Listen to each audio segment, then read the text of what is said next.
దేశం అంటే ఏదైతే ఉందో అందులో ఏమైతే ఇమర్చి పెట్టబడి ఉన్నాయో వాటినన్నింటినీ కూడా సోర్సెస్ ని మనం ఎలా నాశనం చేసుకోవటం ద్వారా అన్నింటికి దూరం అవుతున్నాము అనేది వాళ్ళ చక్కగా చెప్తున్నారు. వీళ్ళు అనవసరంగా మనకు అవసరం లేకుండా ఒక పని ఎందుకు చేయాలి, అవసరమైనా కూడా దేన్ని కూడా మనం నాశనం చేయకూడదు అనేది ఈ రోజు చెప్తున్నారు వీళ్ళంతా కూడా.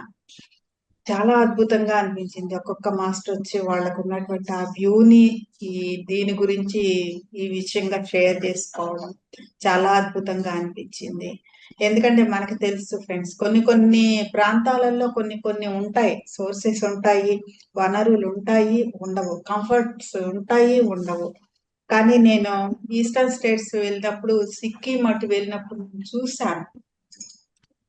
గ్యాస్ సిలిండర్స్ ఎంత కష్టం అంటే అక్కడ వాళ్ళ లైఫ్ అనేది ఆ బై రోడ్ వాళ్ళు రావాలంటే చాలా దూరం రావాలి, తిరిగి రావాలి. అందుకని చెప్పేసి ఆ కొండ మీద ఆ రాళ్లతో ఏర్పాటు చేసిన ఆ స్టెప్స్ మీదనే వాళ్ళు రెండు భుజాల మీద రెండు సిలిండర్లు మోసుకుని పైకి ఎక్కుతా ఉంటారు, వెళ్తా ఉంటారు.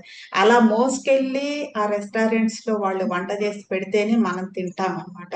అట్లాగే ఉల్లిపాయలు కానివ్వండి, కూరగాయలు కానివ్వండి, అన్ని కూడా అట్లానే మోసుకెళ్ళి తీసుకెళ్తా ఉంటారు. వాళ్ళ ఇళ్లలోకి అవసరమైనా కానీ ఏది వాళ్ళ ఇంటి ముందుకు వచ్చి సమకూర్చి పెట్టబడి ఉండదు ఫ్రెండ్స్. అట్లా ఉంటదన్నమాట. అంత టఫ్ లైఫ్ ఉంటుంది వాళ్ళకి. నేను కొన్ని ప్లేసెస్ లో చూసాను, అన్ని ప్లేసెస్ అలా ఉంటాయని చెప్పలేను నేను.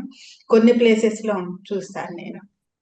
ఇది అప్పుడు నాకు అనిపించింది నిజంగా మన ముందుకి అవన్నీ వచ్చి అట్లా ఏర్పాటు చేయబడి ఉంటే కూడా మనకు అసలు ఆ విలువ తెలియట్లేదు మనకి. తీసుకుని ఇష్టం వచ్చినంత వాడతాము, మిగతాది తీసేస్తాము. ఎంత కావాలో అంత తీసుకోవటం అనేది మనం ఎట్లా నేర్చుకుంటామని అక్కడ అనిపించింది నాకు. ఇంత కష్టపడి వీళ్ళు లైఫ్ లీడ్ చేస్తున్నారు ఇక్కడ. అది కూడా ఏంటంటే వాళ్ళకి వింటర్ టైం వచ్చేటప్పటికి ఆగస్ట్ సెప్టెంబర్ అట్లా వచ్చేటప్పటికి వాళ్ళు అసలు బయటికి రావడానికి ఉండదు. అన్ని స్టోర్ చేసుకోవాలన్నమాట వాళ్ళు. వాళ్ళకి కావాల్సిన ఆహార పదార్థాల దగ్గర నుండి మిగతా ఏమేమైతే అవసరం అవుతాయో అవన్నీ కూడా స్టోర్ చేసుకోవాలి. డార్జిలింగ్ దగ్గరికి వచ్చేటప్పటికి దే బై వాటర్. వాళ్ళకి వాటర్ సోర్స్ కూడా ఉండదు అసలు. ఇలా ఉంటాయి అన్నమాట. పత్రి సార్ ఎప్పుడు అనేవాళ్ళు, మీ పక్కనే జీవనదులు పెట్టుకుని సంవత్సరానికి 3 పంటలు పండుతుంటే మీకు అహంకారం ఏం తెలియదు, బయటకు వచ్చి చూడండి అని చెప్పేవాళ్ళు.